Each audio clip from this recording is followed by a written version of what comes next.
Hi everyone, welcome back my YouTube channel Purvanchal academy. दोस्तों, आज की इस वीडियो में हम डिस्कस करने वाले हैं टॉप 25 क्वेश्चन जो जीके जीएस के होने वाले हैं।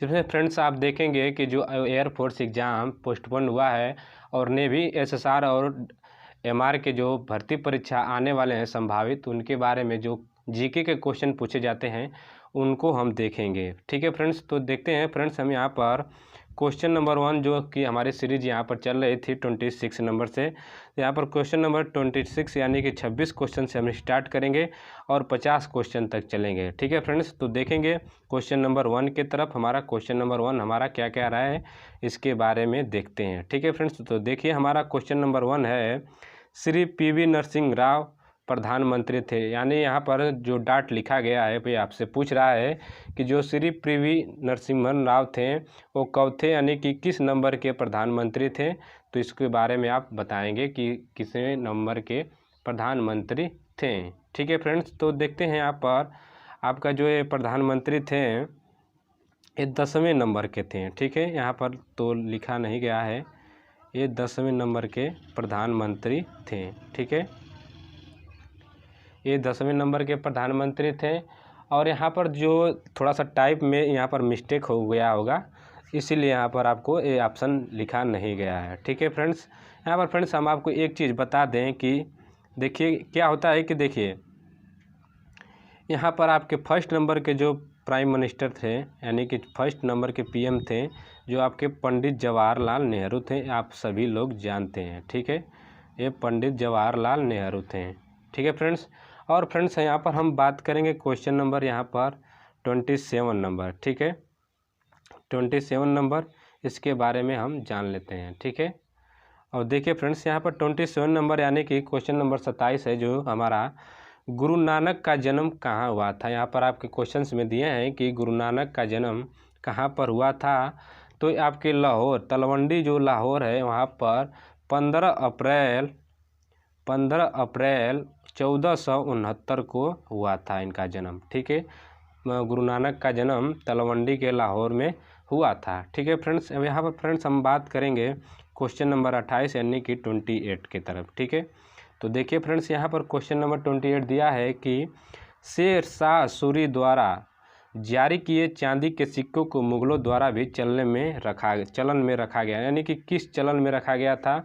यानी कि आपको ऑप्शन में दिया है, ऑप्शन नंबर 1 में कि रुपया, ऑप्शन नंबर 2 में दिनार, ऑप्शन नंबर 3 में अर्शफी और ऑप्शन नंबर 4 में दिया है मोहर। माने कि आपको पूछ रहा है कि किस चलन में यानी किस व्यवहार में चांदी के सिक्के मुगलों द्वारा चलाए गए थे। तो यहाँ पर आपका आंसर बन जाता है फ्रेंड्स रुपया में। ठीक है, अब चलिए फ्रेंड्स बात करते हैं क्वेश्चन नंबर 29 की तरफ, यानी कि क्वेश्चन नंबर 29। ठीक है, देखेंगे यहाँ पर आपको संविधान से क्वेश्चंस दिए गए हैं कि संविधान का वह हिस्सा जो संविधान निर्माताओं के मन एवं आदेशों को दर्शाता है।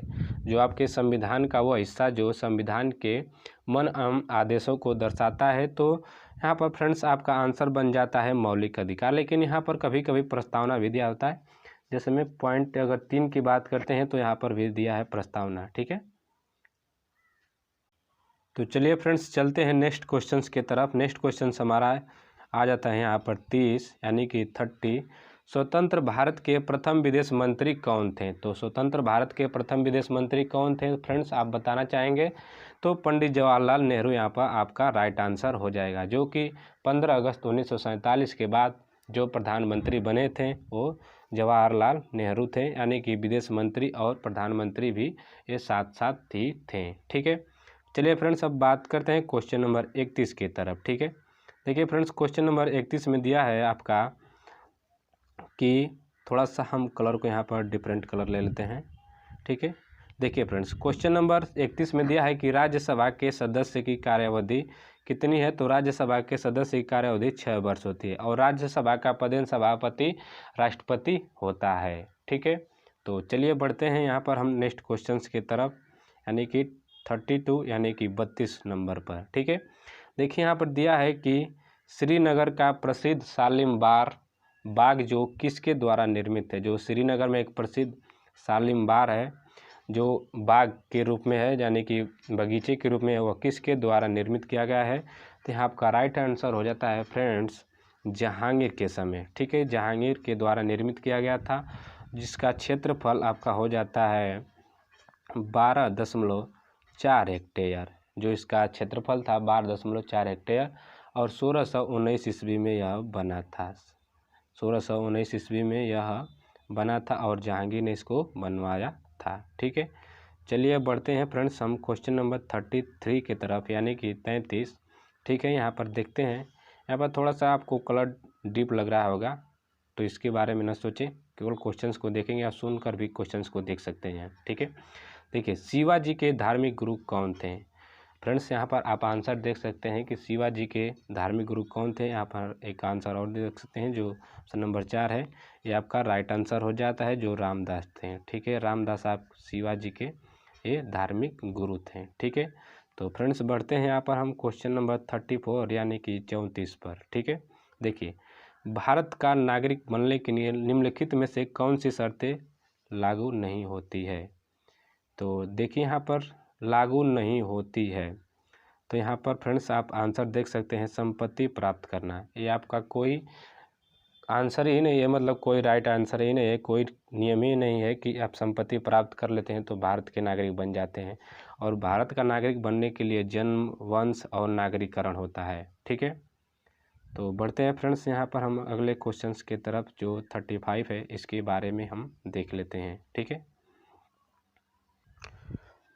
तो देखिए फ्रेंड्स, आपका 35 क्वेश्चंस हो जाता है कि यहाँ पर पूछा है आपसे कि भारतवर्ष में समुद्र तल से अधिकतम ऊंचाई पर स्थित शहर कौन सा है? जो आपका समुद्र तल है वहाँ पर अधिकतम ऊंचाई स्थित शहर कौन सा है? तो आप यहाँ पर देख सकते हैं फ्रेंड्स कि आपका शिमला, यानी कि हिमाचल प्रदेश, ठीक है। ये आपका हिमाचल प्रदेश यहाँ पर राइट आंसर हो जाएगा, जिसमें आप शिमला की, हिमाचल प्रदेश शिमला की राजधानी है, जो, ठीक है, हिमाचल प्रदेश की राजधानी शिमला है, ठीक है। आप इतना याद रखेंगे फ्रेंड्स। और यहाँ पर बात करते हैं इसकी ऊंचाई की दूरी, यानी कि मतलब इस कितना इसका मतलब दूरी है, क्षेत्रफल है, तो 4570 मीटर, ठीक है। 4570 मीटर इसकी दूरी हो जाती है, ठीक है फ्रेंड्स। अब बढ़ते हैं फ्रेंड्स यहाँ पर हम अगले क्वेश्चंस की तरफ, यानी कि 36 यानी कि 36 नंबर पर, ठीक है फ्रेंड्स। देखिए, भारतवर्ष में सबसे विशाल मीठे पानी की झील कौन सी है? देखिए, आप यहाँ पर भारत में सबसे विशाल मीठे पानी की झील को देखते हैं तो आपकी बुलर झील हो जाती है, जो कि जम्मू कश्मीर में है, ठीक है। ये जम्मू कश्मीर में आपकी मीठे पानी की झील है, जिसको बुलर झील कहा जाता है, ठीक है। अब बढ़ते हैं फ्रेंड्स यहाँ पर हम 37 नंबर यानी कि 37 नंबर, ठीक है फ्रेंड्स। देखेंगे कि आपका 37 नंबर यानी कि 37 क्वेश्चन क्या कर रहा है, इसके बारे में हम आंसर को देखेंगे, ठीक है। देखिए, निम्न में से कौन से देश पाक स्टेट द्वारा जुड़े होते हैं? जो निम्न में से कौन से देश होते हैं पाक स्टेट द्वारा, यानी कि पाकिस्तान के लाइन्स द्वारा जुड़े होते हैं? तो आपका आंसर बन जाता है यहाँ पर फ्रेंड्स, देखते ही आप बता देंगे, पाकिस्तान एवं चीन के द्वारा जुड़े होते हैं, ठीक है फ्रेंड्स। तो बढ़ते हैं यहाँ पर हम अगले नेक्स्ट क्वेश्चन यानी कि 38 यानी कि 38। तो देखिए फ्रेंड्स, हो जाता है कि भारतवर्ष में जनगणना नियमित रूप से कितने वर्षों के उपरांत कराई जाती है? तो आपकी 10 वर्ष के उपरांत कराई जाती है, ठीक है फ्रेंड्स। और जनगणना की शुरुआत 1872 ईस्वी में लॉर्ड मैकाले के समय हुआ था, ठीक है। लॉर्ड मैकाले के समय आपकी जनगणना आरंभ हुई थी, मैकाले, ठीक है। जो आपकी जनगणना हुई थी 1872 ईस्वी में, 1872 में पहली बार हुई थी और यह 10 वर्षों के उपरांत कराई जाती है, ठीक है। इतना आप याद रखेंगे। तो बढ़ते हैं फ्रेंड्स यहाँ पर 39 की तरफ, यानी कि क्वेश्चन नंबर 39, ठीक है। दिया है कि हीराकुंड बांध किस नदी पर स्थित है?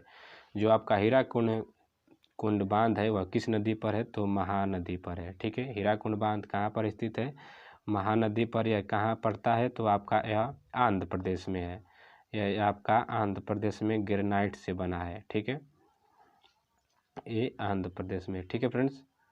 अब बढ़ेंगे फ्रेंड्स हम क्वेश्चन नंबर 40 की तरफ, यानी कि 40, ठीक है। तो देखिए फ्रेंड्स, यहाँ पर हो जाता है कि आपका आईने अकबरी के रचनाकार कौन है? जो आईने अकबरी के रचनाकार है, आपको अक्सर एग्जाम्स में पूछे जाते हैं, जैसे एसएससी, रेलवे, ग्रुप डी में ये क्वेश्चंस एक दो बार जरूर आ जाता है। ठीक है फ्रेंड्स, तो आप इतना याद रखेंगे कि आईने अकबरी के लेखक कौन है। तो आपका जो अबुल फजल हैं ये आपके आईने अकबरी के लेखक हैं। ठीक है, अबुल फजल जो हैं आईने अकबरी के लेखक हैं। आपका पॉइंट नंबर 2 राइट आंसर हो जाता है। ठीक है फ्रेंड्स, अब बढ़ेंगे फ्रेंड्स हम कुछ। देखिए यहाँ पर आपको एक स्लाइड दिख रही है, जिसमें आप देख सकते हैं कि एजुकेशन परीक्षा तक ये हमारा टेलीग्राम चैनल है, जहाँ से आप अपना PDF ले सकते हैं। ठीक है, आप PDF वहाँ से ले सकते हैं, किसी भी क्लास का नोटिफिकेशन पा सकते हैं और हमसे जुड़ सकते हैं। ठीक है फ्रेंड्स, तो बढ़ेंगे फ्रेंड्स हम यहाँ पर। देखिए Purvanchal academy online classes Ghazipur city. ठीक है, अब फ्रेंड्स बढ़ेंगे हम कुछ अगले कंसेप्ट यानी कि क्वेश्चंस, यानी यहाँ पर दिया है 41 नंबर। ठीक है, देखिए क्वेश्चन नंबर 41 में दिया है कि भारत के परमजीत लाल किस खेल से संबंधित हैं। देखिए भारत के जो परमजीत लाल खेल से संबंधित हैं तो वो टेनिस खेल से संबंधित हैं। थोड़ा सा यहाँ पर धुंधला दिखाई दे रहा होगा, इसके लिए क्षमा चाहेंगे क्योंकि क्वेश्चंस डीप हो गए हैं।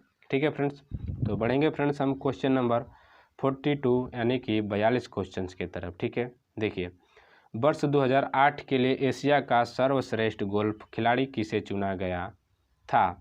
जब वर्ष 2008 में यानी कि सन 2008 में एशिया का गोल्फ मतलब खिलाड़ी हुआ था, गोल्फ खेल हुआ था, उसमें सर्वश्रेष्ठ खिलाड़ी जो चुने गए थे आपके ये अर्निमा लाहिड़ी थे। ठीक है, अर्निमा लाहिड़ी थे, जो की आपका राइट आंसर 2 हो जाता है। ठीक है फ्रेंड्स, यहाँ पर हम देखते हैं अगले क्वेश्चंस की तरफ बढ़ेंगे। तो फ्रेंड्स हमारा अगला क्वेश्चन यानी कि क्वेश्चन आप देखेंगे यहाँ पर दिया है कि विश्व स्वास्थ्य दिवस कब मनाया जाता है। तो विश्व स्वास्थ्य दिवस आपका 7 अप्रैल को मनाया जाता है और यह WHO के तहत मनाया जाता है। ठीक है, WHO के तरह आपका विश्व स्वास्थ्य दिवस मनाया जाता है। ठीक है फ्रेंड्स, इतना याद रखेंगे और बढ़ेंगे फ्रेंड्स हम अगले क्वेश्चन यानी कि क्वेश्चन नंबर 44 यानी कि 44।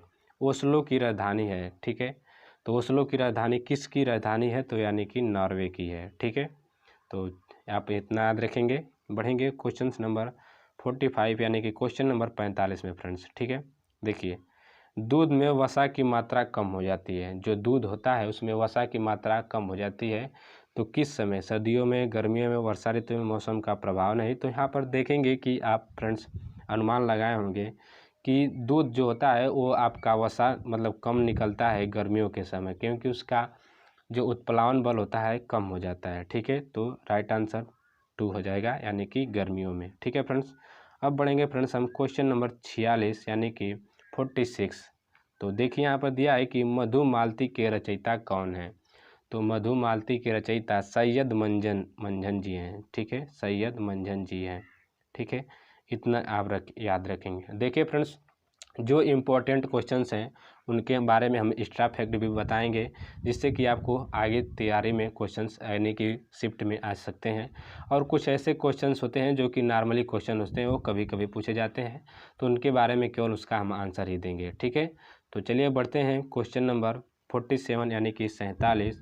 स्वर्ण मंदिर के संस्थापक थे। ठीक है फ्रेंड्स, तो आपके यहाँ पर दिया होगा, आप देखते हैं कि मतलब स्वर्ण मंदिर और उसके बारे में जो सिखों के गुरु थे, ये क्वेश्चंस आपको कभी ना कभी हर एक शिफ्ट में किसी भी एग्ज़ाम में आते रहते हैं। ठीक है, तो फ्रेंड्स देखेंगे यहाँ पर हम कि स्वर्ण मंदिर के संस्थापक कौन थे। तो यहाँ पर देखिए ऑप्शन नंबर 4 यहाँ पर तो नहीं दिया है, लेकिन गुरु तेग बहादुर ये भी नहीं है, गुरु गोविंद सिंह भी नहीं है, गुरु अर्जुन देव जी और गुरु अमरदास जी। तो यहाँ पर आप देखेंगे कि इसका राइट आंसर कौन हो जाता है कि सिखों के मतलब स्वर्ण मंदिर के संस्थापक कौन थे। तो स्वामी आपके अमरदास थे। ठीक है, जो ऑप्शन नंबर 1 राइट आंसर हो जाता है, जो जिसकी स्थापना 1585 ईस्वी में स्टार्ट हुआ था, माने की शुरुआत हुई थी, और 1604 ईस्वी में यह बना था। ठीक है, और यहाँ पर हम वास्तुकार जिसने मतलब बनाया इसको, इसके वास्तुकार की बात करते हैं फ्रेंड्स, तो आपके गुरु अर्जुन देव जी हो जाते हैं। ठीक है, गुरु अर्जुन देव जी इसके वास्तुकार थे। ठीक है, इतना आप याद रखेंगे। चलिए फ्रेंड्स बढ़ते हैं यहाँ पर हम क्वेश्चन नंबर 48 यानी कि 48। ठीक है, अकाल तख्त स्थापित किया गया था। अकाल तख्त एक देखिए एक योजना थी जिसके बारे में यह किस मतलब समय स्थापित यानी कि किनके समय स्थापित किया गया। जो यहाँ पर देख रहे हैं सिखों के गुरु थे यानी कि गुरु गोविंद सिंह, गुरु नानक देव सिंह, गुरु तेग बहादुर सिंह, गुरु हरगोविंद सिंह। ठीक है, तो यहाँ पर आपका राइट आंसर हो जाएगा फ्रेंड्स, गुरु गोविंद सिंह जी के समय अकाल तख्त की स्थापना हुई थी। ठीक है फ्रेंड्स, अब बढ़ेंगे क्वेश्चन नंबर 49 यानी कि 49। भारत में सूर्योदय सबसे पहले कहाँ पर निकलता है? तो आपको यह बहुत ही छोटे कक्षाओं से ही आपको क्वेश्चंस के आंसर इसका मालूम होगा। तो अरुणाचल प्रदेश, ठीक है, जिसको पूर्वोत्तर राज्य भी बोला जाता है। और एक फ्रेंड्स आपको पूर्वोत्तर देश की बात करें तो आपका जापान हो जाता है, जहाँ पर उगते हुए सूर्य का देश कहा जाता है, जिसको जापान बोलते हैं। ठीक है, जो जापान है। ठीक है, अब बढ़ेंगे फ्रेंड्स क्वेश्चन नंबर 50 यानी कि 50। ठीक है, सम्राट अकबर पैदा हुए थे। सम्राट अकबर जो थे यानी कि हुमायूं के लड़के थे, तो कहाँ पर पैदा हुए थे? अमरकोट में, जो यह वर्तमान में पाकिस्तान में पड़ता है। ठीक है, यह पाकिस्तान में पड़ता है। ठीक है फ्रेंड्स, इतना चीज़ें आप याद रखेंगे। ठीक है फ्रेंड्स, तो वीडियो आपको कैसे लगे, कैसे क्वेश्चंस लगे, प्लीज़ कमेंट करके बताएं। और दोस्तों वीडियो को ज़्यादा से ज़्यादा शेयर करें, लाइक करें। ठीक है फ्रेंड्स, और आपको किसी भी प्रकार की दिक्कत हो तो कमेंट करें, जिससे हम रिप्लाई करेंगे और आपका सलूशन ज़रूर मिलेगा। ठीक है फ्रेंड्स, धन्यवाद, बाय बाय, टेक केयर।